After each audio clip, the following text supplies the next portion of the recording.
हाँ भाई, जो अपने जो ये पुराने जो गड्ढे बने हैं ना, जो बड़े बड़े ऊंचे ऊंचे पहाड़ों पे, उनके नीचे जाके खड़े होके और ऐसे ऊपर देखो और सोचो कि वहाँ पे वो पत्थर लेके हमारे पूर्वज कैसे चढ़े थे।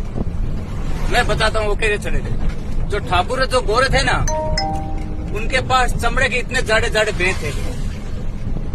50 किलो पत्थर ऊपर रख के पीछे से 2 भेद मारते थे, ऊपर चढ़ता ही दिखता था।